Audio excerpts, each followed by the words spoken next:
Di depan matanya itu sudah dia nampak ada seekor babi besar. Rupanya di depan tuh ada lagi satu gangguan, tapi yang ini bukan lagi binatang biasa. Rupa-rupanya dia berada di tapak tangan ada satu lembaga lah.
Halo guys, kita bertemu lagi dalam sesi perkongsian kisah-kisah kehidupan.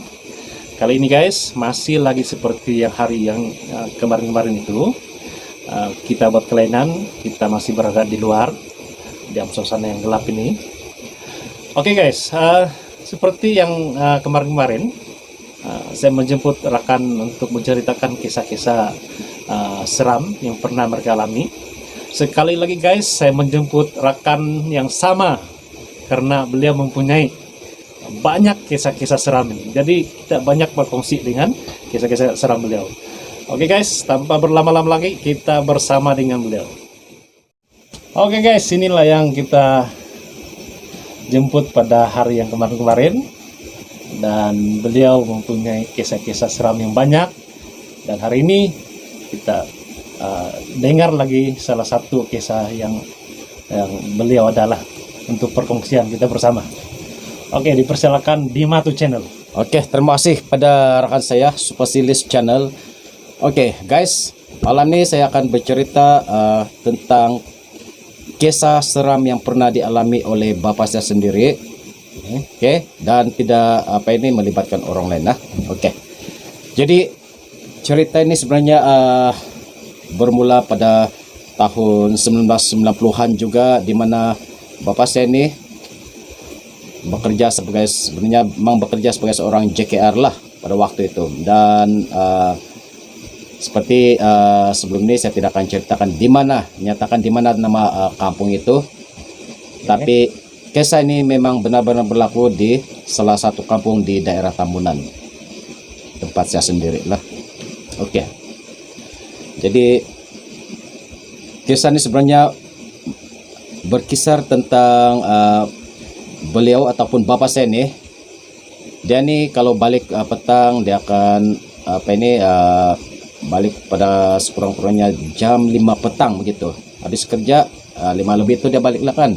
Dan dia nih bawa cash menunungal. Kalau orang Sabacakan nih menunungal, Bulldozer.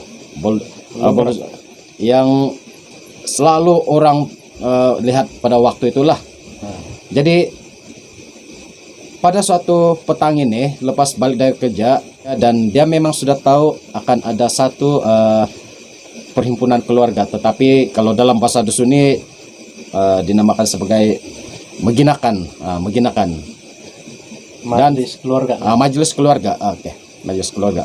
Dan kalau ikut betul, yang kampung sebelum masuk ke kampung kami ini, kampung bapak saya ini, kampung saya sendiri kan, ada kampung-kampung lain lagi. Jadi beliau ini, bapak saya ini, dia sudah tahu memang ada jemputan meginakan inilah. Dan dia macam mana pun dia terpaksa singgah juga, sebab yang menjemput ini adalah bukan orang lain sendiri, tapi ahli keluarga juga, saudara sendiri. Jadi tidak bagus juga kan kalau tidak mau datang kan. Jadi mau tidak mau, bapak saya ini yang memang sudah pernah kerja 1 hari, pegang cash itu, menunungal itu, terpaksa parking juga itu case di depan rumah keluarga inilah, keluarga kami. Tempat majelis itulah. Tempat majelis itu. Jadi biasalah kalau orang dulu-dulu nih, kalau 90-an lagi di Tambunan ini, tahun 1990-an memang seperti dulu juga. Oke, biasalah ada mereka nih jemput, kemudian dihidangkan dengan minuman tradisional. Oke, tomis, tapai lah kalau Melayu kan. Jadi pas tuh, tapi sebelum itu dorong kena suruh makan lagi, makan dulu. Makan adat lah, Pak. Makan adat lah tuh. Bukan setakat saja dihidangkan dengan minuman tradisional, makan, tetapi diberi bekalan lagi daging. Daging nih. Inilah kalau di Tambunan ini memang tidak lari lah tuh daging tuh yang kebiasaan kan. Kerbau kena potong lah. Kerbau lah, kerbau. Jadi karena potong-potong tuh dibaik-baikkan kepada setiap yang dijemput itu. Tidak terkecuali sepunya beliau lah, bapak saya. Jadi beliau saya menolak, tapi tidak boleh, mesti kena buat juga. Jadi selepas lebih kurang dalam jam 6, mungkin selepas sampai ini doang bercerita semua. Beliau ini menceritakan dia sudah rasa pening sedikit, jadi dia minta izin untuk balik lah. Jadi saudara yang menjemput ini pun terpaksa juga ini benar kan, sebab dia tahu bapak saya besoknya dia akan kerja lagi kan. Jadi dia bawa case itu masih steady lagi lah. Dia masih boleh buat lagi case itu. Tapi bila masuk ke laluan kampung itu, laluan kampung kami, memang kalau kita dengar mana-mana cerita pun, kalau orang yang bawa daging mentah itu mesti ada sesuatu. Dan begitulah yang berlaku dengan beliau saya sendiri. Oke. Pada ketika dia bawa case itu, baru setakat masuk ke simpang kampung, di depan matanya itu sudah dia nampak ada seekor babi besar. Oke, babi besar. Kalau dalam bahasa dusun ini wogok lah. Besar di depan dia. Dia tidak menjagakan babi hutan kah? Babi hutan kah? Kerbau kah itu? Sebab dia sudah rasa pening. Tapi yang paling jelas dia ceritakan dengan kami, seekor babi yang besar sedang duduk di tepi jalan raya itu juga. Jadi sebenarnya bapak saya ini pun bukannya yang langsung tidak tahu, dia tahu dia ada bawa daging mentah ini. Memang akan ada sesuatu yang ini coba mengganggu perjalanan dia balik ke rumah lah. Oke, jadi dia teruskan perjalanan juga. Teruskan perjalanan, dan apabila hampir dengan babi itu tiba-tiba bertukar dalam sekelip mata. Babi itu bertukar seekor kerbau yang besar. Kerbau yang besar. Bapak saya ini dia cakap dengan kami, mana ada kerbau yang besar begitu waktu itu. Kalau ada pun yang kebiasaan lah besar-besar juga, tapi bukanlah yang besar dia nampak dalam perjalanan itu. Jadi dia tertanya-tanya juga dalam bahasa dusun tuh, nuna tersinggung kau, dia bilang, apa yang kamu tuh hidup ini? Mungkin kamu tuh hidup yang sebuah ini. Dia berperasaan seperti itu. Jadi bila sampai ke dekat dengan, sudah hampir dengan babi besar itu yang sudah bertukar menjadi kerbau yang besar, dia terus bercakap lah. Dalam bahasa dusun tuh ada istilah memalo. Memalo itu maksudnya dia coba bercakap dengan binatang tuh. Nudi pasing udah nudoh, kadang ay pengasau doh, memano to modoku. Maksudnya dalam bahasa Melayu itu, apa yang kamu kacau saya nih? Saya tidak kamu tercium ini? Terhidu. Apa yang kamu terhidu ini? Jangan kacau saya cuma mau lalu saja. Jadi kalau ada yang kamu terhidu itu, tidak apa, nanti saya akan bagi kamu. Dia bilang, itu yang sebenarnya bapak semua cakap lah. Dia mau kasih bagi-bagi juga lah itu daging. Jadi bapak saya ini dia buka baret dia itu baret ini sejenis tempat ini orang tempat simpan barang lah kalau dusun-dusun dulu lagi. Itulah dia pakai pekerja diperbuat daripada bambu. Jadi dia dia potong sedikit itu daging itu dia buang di tengah jalan. Lepas itu dia bercakap lah. Nah, onwan piyo kau kadang-kadang ay pangasal doh nga patalibo aku kada pengasah do. Jadi dalam bahasa Melayu itu sekarang ini maksudnya Saya bagi sudah kamu orang, ya saya bagi kamu orang jangan dan kacau saya. ya, jangan saya kamu mau- kacau. Saya limpas. ya saya mau limpas saja. Jadi itulah sebenarnya yang Bapak saya buat. Tetapi memang kawasan tuh keras, kawasan tuh memang keras lah. Walaupun dia sudah buang sedikit tuh daging tuh, sebab perjalanan ke kampung kami ini masih lagi kurang dalam 1 kilometer lebih lagi. Masuk dalam. Masuk dalam lagi lah. Bila dia sudah selesai yang ini, dia jalan teruskan perjalanan.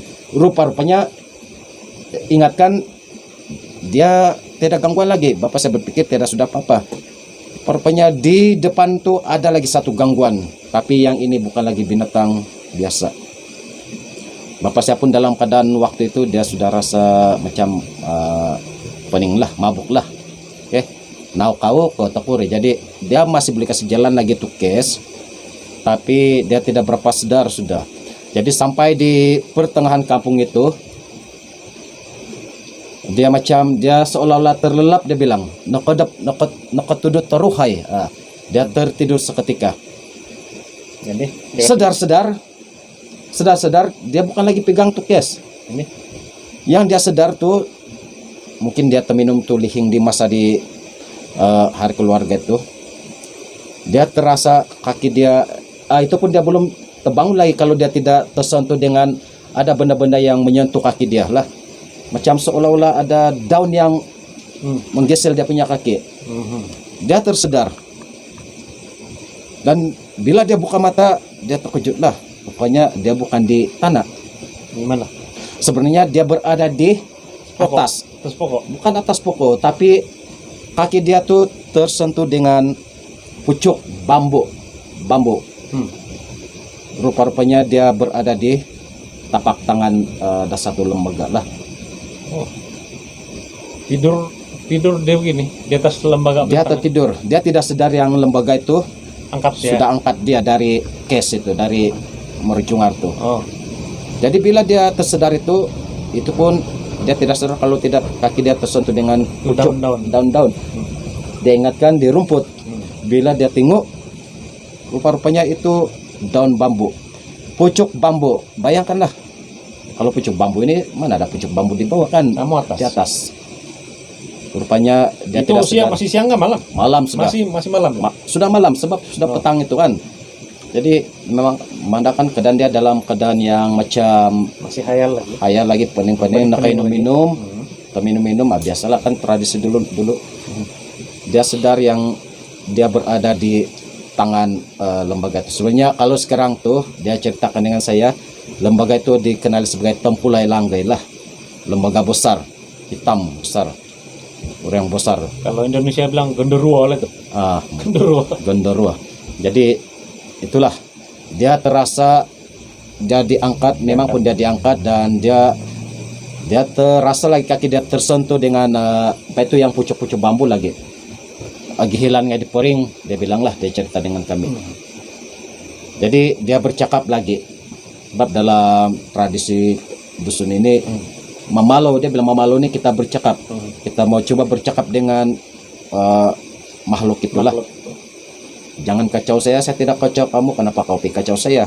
Dia cakap begitu. Kalau kamu ada yang terhidu-hidu, oke, saya sudah kasih bagi yang sebelum ini, kalaupun saya bagi juga, dia bilang. Jadi memang walaupun dia diangkat, dia masih apa itu menyikut lagi tuh, pembaba lagi tuh baret. Jadi seperti yang sebelum itu dia bagi, dia potong juga daging itu dia buang lah. Dia buang, tapi dia rasa macam di atas loh, di atas, memang di atas kan. Dan tiba-tiba betul lah, dia rasakan macam kena kasih turun, tapi bukan yang masalahnya bukan di jalan raya, masalahnya dia kena kasih turun tuh orang besar tuh kasih turun dia di tengah sawah. Boleh saya ini tersedar, Bukan lagi di anu tadi. bukan lagi di kes tuh, Kes. tapi dan bukan juga di jalan raya. Tempat lain sudah lah. Tempat lain sudah, kawasan lain. Dia kena kasih turun. Bila dia sadar dia bilang dia di kawasan sawah padi yang baru kena tanam. di Kauman lah kalau dusun. Dan dia merasakan, dia rasa betul bersalah lah. Kenapa pula saya kasih turun di sini, bukan di jalan raya? Jadi dia terasa yang dia akan mengganti lagi, ganti itu yang padi-padi yang ada injak dia semua. rasa bersalah sebab itu padi yang baru kena tanam itu Iya, sudah macam hancur sudah lah, sudah nogar. Baru kena tanam sudah kena injak-injak, kita rusak lah. terusak sudah. Memang marah tuh orang pemilik dia bilang bapak saya itu. Tapi dalam keadaan yang malam itu dia tidak tahu di mana dia itu. Dia tidak tahu itu siapa punya sawah Siapa lah. punya sawah lah. Jadi sedar-sedar itu dia sudah kena kasih turun, dia tersedar sudah sebab basah sudah kan. Dia jalan entah macam mana dia bilang, tiba-tiba dia sampai sudah di jalan masuk kampung. Dia tahu sebab ada kelapa di sebelum masuk kampung ini, dulu lagi ada kelapa bah. Banyak kelapa di sini kampung. Jadi dia sadar banyak kelapa di situ, dia tahu lah itu masuk kampung sudah. Dan itu yang case itu pun dia tidak ingat di mana dia letak. Jadi dia terus balik ke rumah, jalan kaki lah. Mungkin mama saya pun tidak ingat sebab kami masa kecil-kecil lagi. Mama saya pun heran kenapa dia lambat balik. Keadaan dalam kotor lagi, berlumpur. Nontok naranau nabah, naranau. Maksudnya semua kena lumpur. Sebab memang lah kena turun dia di sofa deh. Jadi sampai di rumah itu mama saya tanya, kau dari mana? Inilah saudara jemput ini ada hara dia bilang hara maginakan helat gua kampung nakomba ko di dila pinagitan ko daging. Terus dia tinggal, nah entah pergi harap daging tuh, dia bilang tengok masih ada lagi kan, cek dulu kalau masih ada itu daging di baret, dia bilang. Jadi mama saya tinggal tuh ada lagi. Oke, siap pun tiada pun kena kacau. Jadi malam tuh bapak saya terus tidur. Besok paginya biasanya beliau ini dia akan jalan pergi kerja dalam udah jam 7 lah. Tapi sebelum jam 6:30 itu, jam 5 lebih dia sudah bangun, dia lari pergi di tempat yang dia kena kasih turun tuh, yang sawah itu. Sebab dia terpikir akan menggantikan ganti rugi. Bila dia sampai di situ rupanya dia macam hari tusin pemaganti, tidak bilang. Maksudnya itu yang dicerita dengan kami lah. Adakah duit sini mau bikin ganti itu sawah itu? Padi yang baru kena tanam itu sudah hancur. Tapi rupa-rupanya guys, tahu apa yang berlaku? Dia sampai di kawasan itu, kawasan yang dia kena kasih turun tuh, rupanya tiada apa-apa pun, tidak terkacau tuh padi yang baru kena tanam. Tidak kesan. Jadi dia heran juga, macam mana boleh berlaku ini, dia bilang. Macam halu juga lah, halusinasi. Mungkin halusinasi dia apa, tapi yang dia rasa yang malam itu betul-betul kaki dia tuh tersentuh dengan pucuk bambu. Poring. Tapi bila dia pergi cek awal pagi itu tidak kesan.